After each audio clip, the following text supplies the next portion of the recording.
안녕하세요, 구독자 여러분. 6월 9일 주간 경제 부동산 뉴스 시작하겠습니다. 일단 요즘 부동산 가격이 좀 많이 오른다는 기사가 뭐 한두 달째 계속되고 있어서 조금 우리 무주택자분이나 청년분들은 좀 박탈감 느끼실 텐데요. 조급하실 필요 없습니다. 제가 볼 땐 이 신생아론을 하고 지금 막바지 불꽃놀이 하는 거로 보이기 때문에 조급하실 필요 없고 여러 가지 데이터 한번 보여드릴게요. 자, 그리고 이제 경제부터 한번 볼게요, 하나씩. 미국의 금리나 물 건너 가, 뭐 이렇게 물 건너 이렇게 써놨는데 제가 보시면은 미국 금리 인하가 뭐 기억하시겠지만 재작년부터 작년 내내 금리 인하한다는데 안 했습니다. 그리고 지금도 마찬가지죠. 맨날 뭐 인하한다, 세 번 한다, 뭐 네 번 한다 그랬었는데 지금 계속 넘어가고 있어요. 그리고 이제 이게 그게 왜 그러냐면 아시겠지만 금리 인하를 한다는 건 무슨 얘기예요? 경제가 인플레이션이 잡히거나 경제가 좀 침체 기미가 있으면 금리 인하를 하겠죠. 그런데 아시겠지만 바이든 대선 때문에 포퓰리즘이 약간 있습니다. 그게 같이 겹쳐 있는데요. 그래서 이상한 고용 지표라고 썼는데 7일 날 엊그제죠. 엊그제 고용 지표가 미국이 발표를 했어요. 예, 근데 그 지표가 어마어마하게 높게 나왔습니다. 그러면은 고용이 좋다는 얘기는 경기가 좋다는 얘기고 임금 상승 요인이 있고 인플레이션이 쉽게 가라앉지 않는 요인이 되는 거죠. 그래서 이제 또 물 건너라는 표현들이 살살 나오고 있고 아니나 다를까 미국 주식 시장이 저번 토요일 금요일 날 하락했습니다. 그래서 그런 부분이 이제 우리의 돈 이제 오늘 월요일 날 영향이 있을 겁니다. 분명히 주식 시장 좀 조심하시고요. 자영업 연체 금융위기 12년 이후 최고 이렇게 써놨는데요. 이게 중요한 의미가 뭐냐면 자영업에 대한 기사가 뭐 여러 번 나와서 식상하실 텐데 이번엔 좀 다릅니다. 왜냐하면 연체율이 급증을 하고 있어요. 그리고 카드사 연체율에 대해서도 저번에 말씀드렸잖아요. 그런 부분들이 자꾸 시장에 경제 펀더멘털이나 부동산 시장의 하방 요인으로 분명히 작용합니다. 서서히 스며드는 사랑이 무섭다고 하잖아요. 갑자기 한 번에 뭐 첫눈에 반하면 막 불처럼 타오르지만 또 오래 못 가는 경우가 있는데 서서히 들면서 스며드는 사랑은 영원히 갑니다. 지금 이제 서서히 자꾸 경제의 어떤 팩트들이 안 좋은 데이터도 소매 판매도 저번 주 영상에서 말씀드렸잖아요. 소매 판매액이 자꾸 주기적으로 감소하고 있다. 이런 부분도 좀 우리가 유심히 봐야 되겠습니다. 다음은 이제 전국 부동산이 말씀드린 것처럼 상승 기사가 많잖아요. 많은데 이 기사들이 과연 그러면 보기에는 뭐 신고가 기사 자꾸 띄우고 이러다 보니까 공포 마케팅을 자꾸 예전처럼 영끌 완태처럼 또 하고 있는 것 같아요. 여러분들이 좀 진중하게 보시면 데이터를 잘 정리하시면 이게 어쩌면 반짝 상승으로 또 끝날 가능성이 높다라는 거를 저는 그렇게 보고 있습니다. 그래서 여러분들도 보시고 판단하시기 바랍니다. 제가 6월 변곡점이 될까라고 썼잖아요. 좀 이따 설명드릴게요. 다음은 이제 전국 매수 심리 약화 제가 이렇게 써놨어요. 보시는 바와 같이 전국 매수 심리가 약세 전환한다. 이게 무슨 뜻이냐? 지금 이 분위기면 매수 심리가 많이 좋아져야 되잖아요. 그런데 실제 현장은 또 그렇지가 않아요. 그럼 이건 무슨 내용인지 우리가 잘 살펴보시면 그 뒤에 제가 말을 써놨잖아요. 호갱되지 말라. 그러니까 호갱되지 말라는 뜻은 의미는 아시죠, 여러분? 충분히 여러분들이 만약에 집을 사시더라도 조금 더 내고를 충분히 해서 더 저렴하게 훨씬 살 수 있다. 이 얘기 드린 겁니다. 하나씩 확인해 볼게요, 여러분. 자, 일단 미국 금리 고용 증가인데 실업률 상승 도대체 왜 이렇게 썼습니다. 보시는 바와 같이 고용 지표가 어마어마하게 좋게 나왔어요. 그러니까 미국이 좀 당황스러웠습니다. 여기 보시면 전월 대비 27만 2천 명. 원래 18만 명 예측했거든요. 근데 18만 명보다 뭐 50% 이상, 50% 가까이 되죠? 50% 이상 증가했으니까 예측에 다 빗나갔어요. 근데 실업률도 상승, 이상한 지표, 이런 실업률이 왜 상승하죠? 3.8에서 4.0으로 상승한 것 같아요. 그러면 이게 좀 아이러니하잖아요. 3.9가 된 것 같은데 퇴직 후에 구직을 포기한다. 여러분들이 경제활동인구하고 비경제활동인구 배우셨잖아요. 이 15세에서 64세 인구 중에 구직활동을 해야 경제활동 인구로 치고 구직활동 중에 취업을 못한 사람들의 비율이 실업률이잖아요. 그런데 요즘 무슨 일이 벌어지고 있냐면 미국에서 퇴직을 하고 나서 회사를 관두고 나서 구직을 아예 포기를 하는 사람들이 많이 늘어났어요. 이게 물론 뭐 엔비디아 주식이 올라가지고 부자가 돼서 안 할 수도 있겠지만 좀 묘한 상황이 펼쳐지고 있습니다. 그래서 이 부분이 경제활동 인구, 비경제활동 인구의 어떤 구분에서 우리나라도 마찬가지죠. 예를 들어서 실업률이 올라가는 경우는 구직을 포기하지 않고 계속 구직 활동을 해도 직장을 못 얻어야 되는데 뭐 엔비디아나 로또가 맞아서 구직 활동을 관두는 게 아니라 아예 뭐 취직이 잘 안 되고 자기랑 뜻이 안 맞으니까 포기한다. 이건 좀 문제가 됩니다. 경제 펀더멘탈에. 그래서 그런 모습이 미국에 지금 나타났다. 좀 이상합니다. 아니나 다를까 그래서 시장에서는 고용지표가 좋다는 얘기는 뭐예요? 경제가 또 살아나는 거니까 그러면 금리 인하가 쉽지 않잖아요. 경제가 살아나는 신호의 고용지표인데 고용지표가 좋아지면 임금이 올라갈 것이고 그죠? 임금이 올라가면 물가가 오르는데 일조하겠죠. 그러면 금리 인하를 할 수 없죠. 물가가 더 폭등할 수 있잖아요. 그래서 금리 인하가 물 건너라는 얘기를 썼고 아니나 다를까 금리가 이렇게 올라갑니다. 시장에서. 시장에서 이미 파악을 한 거죠.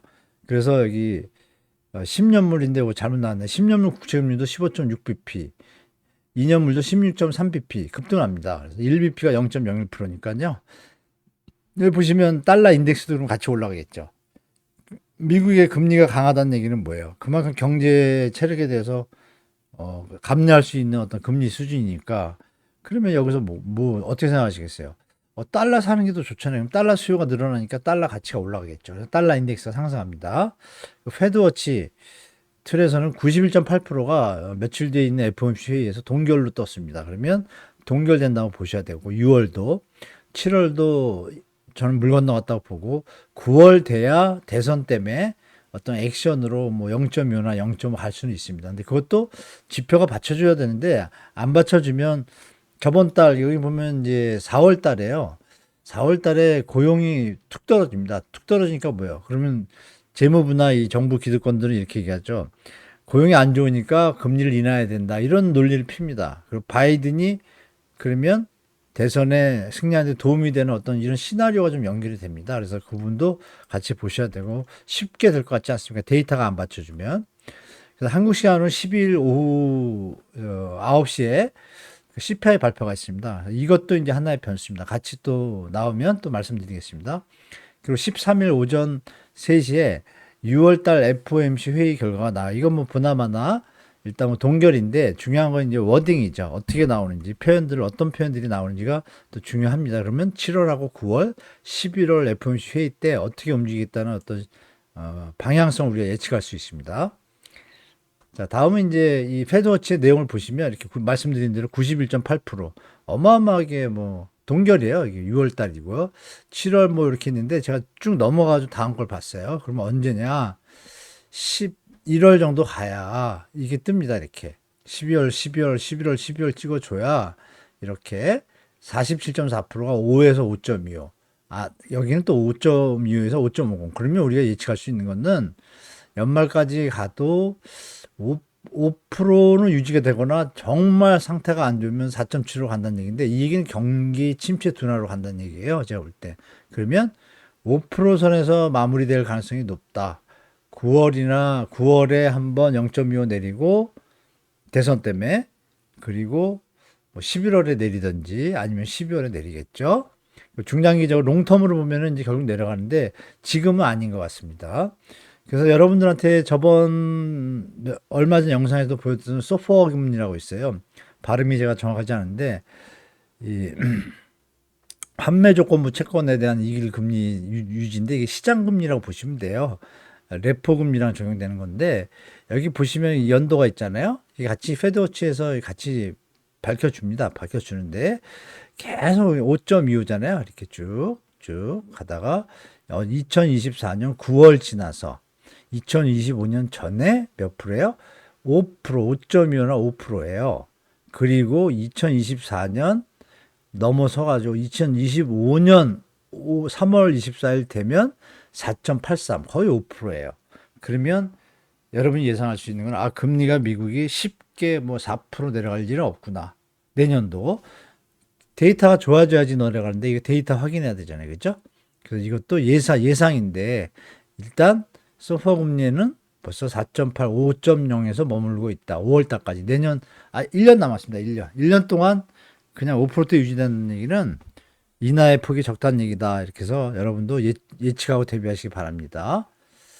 자, 그리고 이제 우리 불안한 경제 신호수인데 자영업자 얘기 말씀드렸잖아요. 보시는 것 같이 0.54예요. 지금 은행권이 0.54인데 이게 2008년, 9년도, 10년도 안 좋을 때 이게 1% 넘었습니다. 그리고 좋을 때가 0.1, 0.2, 0. 뭐 이런데 지금 갑자기 급등하잖아요. 이게 추세가 꺾이지 않고 올라가면 이제 문제가 됩니다. 그래서 이 0. 만약에 좀 지나서 2분기에 0.7 뭐 이렇게 가면 드디어 이제 올 것이 오는 상황이 될 수도 있습니다. 그래서 자영업자분들 많이 힘드실 텐데 쉽게 금리가 조정이 안 돼서 정부가 건설사는 살리는데 애를 쓰는데 자영업자분들은 지금 외면하고 있잖아요. 도대체 이게 좀 개인적으로 저는 탐탁치 않습니다. 부동산 가격이 높아서 전체 경제 펀더멘탈이 지금 어떤 팩트들이 자꾸 깨지고 있는데 왜 그걸 굳이 유지하는지 모르겠어요. 자, 구조조정을 해야 되는데 안 하고 있습니다. 결국은 큰일이 더 벌어질 수 있다고 저는 보고 있기 때문에 이게 어디까지 올라갈지는 아무도 모르지만 제가 볼 때는 거의 끝물에 오지 않았나. 다시 한번 띄운 건데 이게 얼마나 가겠습니까? 자영업자 대출 보시면 분이 어때요, 여러분?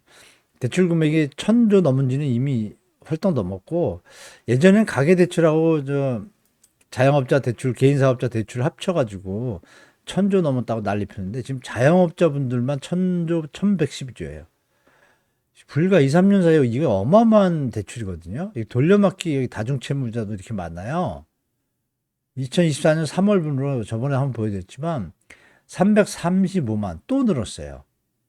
이게 좀 심각합니다. 제가 볼 때. 이런 부분이 앞으로 시장에 분명히 부담이 될 거라고 저는 보고 있어요. 335만 명이 이거 작은 인원이 아니지 않습니까?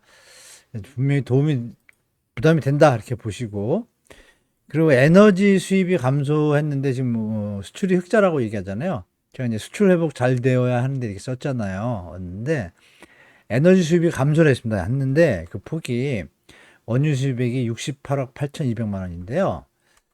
이 전년 동기에 비해서 마이너스 12%입니다, 여러분. 많이 내려왔죠. 그러면 이 얘기는 무슨 얘기예요? 우리 시민들이 전기를 아껴 쓴다든지 아니면 공장 등이나 시설 가동이 감소하고 있다는 얘기라도 해석할 수 있잖아요. 그럼 이 얘기는 결국은 이 가계부채가 부담이 되고 고금리가 부담이 되고 이런 현상이 됐습니다. 그러니까 뭐 이것도 잡지 못하고 저것도 잡지 못하고 조금 이런 변수들이 자꾸 등장을 하니까 수출 회복이 여전히 불황형 흑자입니다. 그것만 아시고 자, 사업자 대출 리스크가 계속 올라가고 있는 거는 뭐 저번에도 한번 보여드렸죠. 금액이 여기 보시면 2015년 10년 만에 죄송합니다. 죄송합니다. 10년 만에 지금 어마어마하게 됐습니다. 뭐 추정은 1250조예요. 이거 기하학적인 좀 걱정되는 수준입니다. 이거는 어느 수준을 넘어서고 있다라 좀 보고 있습니다. 자, 시장 상황 보겠습니다. 이번에는 시장 상황 보시면 주간 통계는 사실 믿을 만한 가치가 없다고 제가 얘기를 하잖아요. 물론 흐름은 체크를 하셔야 됩니다. 하셔야 되는데 중요한 우리가 월간 통계를 잘 안 보잖아요. 그래서 제가 올려봤습니다. 이게 5월 16일에 발표한 거예요. 아마 6월 15일 날 5월께 나오거든요. 그때는 아마 이 숫자들이 바뀌어 있겠지만 이제서야 이제 상승의 기미가 지금은 이제 하락이에요. 여기 보시면 종합으로 따지면 0.07이고 아파트는 0.12, 연립 마이너스 이렇게 돼 있어요. 이건 전세 가격 지수예요. 여기 보시면 이건 매매입니다, 여러분. 매매는 어때요? 보시면 잘 안 보니까 확대해 볼게요. 매매요. 4월 달에 마이너스 0. 이게 매매거든요. 파란색이. 이 앞에가 다 마이너스예요. 전국, 수도권, 이 지방 할 거 없이 전국이 다 마이너스예요. 4월 달에. 이게 5월 16일에 발표했고 5월 달에 어떤 신생아론하고 합쳐지면서 신생아론도 1억 2천까지 소득인 사람들이 별로 없자 2억까지 늘렸어요. 2억까지 됐다는 얘기는 뭐예요?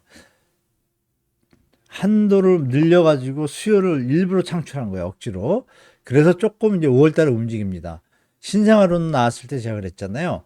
5, 6, 4, 5, 6 정도 뛸 거다 그랬는데 4월 달도 못 뛰었어요. 힘이 약한 거예요, 여러분. 냉정하게 판단하셔야 됩니다. 그리고 말씀드렸던 대로 작년에 특례보험자리 9월부터 제가 내린다 그랬잖아요. 내렸잖아요. 요번에도 또 맞출 가능성이 저는 있다고 보기 때문에 이 분위기를 아마 투자나 투기하시거나 이런 세력들은 끝까지 버텨서 어떻게 팔고 나오려고 할 수도 있습니다. 그래서 소득이 받쳐주지 않는데 무리해서 절대 집 사시면 안 됩니다. 자, 그래서 보시면 시장을 제가 차분하게 지켜볼 필요가 있다라고 표현을 썼잖아요. 보시면 어때요? 이게 4월달 매매인데요. 전국이 다 마이너스입니다. 그죠? 누계로 보시면 어때요? 2024년 누계도 다 마이너스고 4월달 보시면 여기 서울하고 서울 여기 0.09잖아요. 서울 인제 돌아섰잖아요. 이렇게 인제. 근데 이게 오래 갈 거냐? 저 오래 못 갈 거라고 봐요. 인천 여전히 마이너스 다. 뭐 주간 통계가 의미가 없다니까요. 한국 부동산은 정말 이상해요. 아니, 주간 내내 올라갔는데 어떻게 마이너스가 나오죠? 그쵸? 뭐 이런 부분도 나중에 해명해야 될 것 같습니다. 부동산은. 여기 보시면 다 하락이잖아요. 이 그림을 잘 챙겨 보시고 올라오고 있지 않다. 근데 신고가나 이런 것들이 일부 대단지에서 벌어지는데 평균으로 보면 선호하는 지역은 당연히 올라갈 수가 있겠죠. 전쟁이 나도 서로 사고 싶어 하는데 올라가니까요. 그럼 그렇게 보시는 게 좋을 것 같습니다. 그리고 이제 아파트 매매가격 지수인데 보시면 여기도 서울하고 인천만 4월 조금 올랐죠. 누계는 어때요? 누계. 매매가격 지수로는 오른 게 없습니다, 여러분. 그러니까 주간 통계를 쓸어 담고 받아쓰게 하는 기자들이 문제인 거예요. 월간 통계 안 올리잖아요. 보도에다. 그죠? 좀 공정하게 기자분들이 월간 통계도 올려주면 좋겠어요. 그러면 우리 수요자나 매도자가 집 내놓고 집 안 보러 온다고 아우성님 분들 많잖아요. 솔직히. 우리 저 보시는 구독자 중에도 아마 집을 내놓으셨는데 안 팔린 분도 계실 거예요. 그 기자들이 이렇게 자꾸 시장을 혼돈시키는 겁니다. 부동산원도 한몫하고 있고요. 그래서 그런 부분 잘 챙겨보시기 바랍니다. 자, 서울 매수 우위 지수라고 써놨는데 제가 보시면 좀 옮길게요, 저를. 아유, 죄송합니다. 보시면 서울 매수 우위 지수가 아유, 저를 옮겨야 되는데 됐네요. 보시면 어때요, 여러분? 33이잖아요, 이렇게. 33? 33인데 32.1로 변화가 일어났습니다. 5월 달에. 유의미한 데이터죠. 여기 20부터 작년 말부터 쭉 치고 올라오다가 꺾였다가 쳤다가 2달 오르고 3달째 약간 정체됐어요.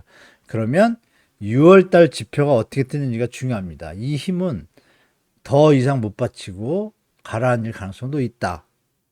뭐 저는 그렇게 보고 있습니다. 그게 나라를 위해서, 국민을 위해서, 청년들을 위해서 제가 볼 땐 국가 발전하는데 초석이 될 겁니다. 잠시 고통은 있지만 저는 그렇게 보고 있습니다. 이 나라 말아먹는 상황입니다. 이거 계속 올라가면 부동산. 월간 매매 심리 3종 한눈에 보기. 이게 이제 3월 달이고요. 이제 4월 달이고 이게 5월 달인데요. 보시면 어때요, 여러분? 별 변동 차이가 없죠. 여기 다만 보면 여기 서울이라고 돼 있어요. 서울. 서울이 요새 보도 많이 나오니까 약간 치고 올라갔지만 나머지는 거의 똑같습니다. 그죠? 변동 별로 없습니다. 보도가 이게 언론이 문제인 겁니다. 제가 볼 때.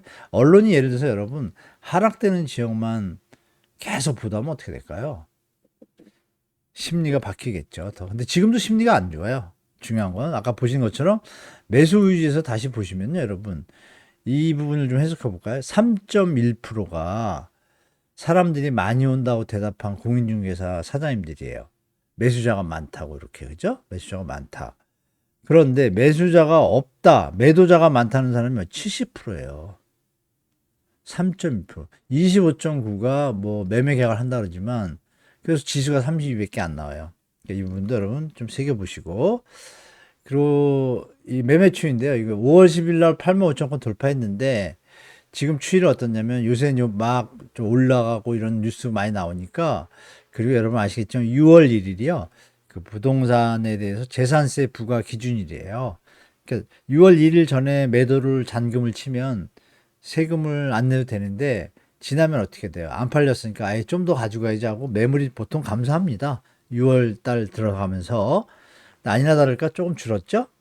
그러니까 유의미한 정도는 아닙니다.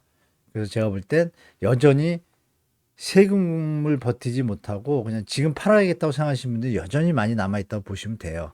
전세 물건은 보시는 바와 같이 조금 차이는 있지만 어때요? 이렇게 보시면 28,000, 31,304에서 30,001, 이거 6월까지 있어야 되는데 여기 빠진데 여기 28,000입니다. 28,000.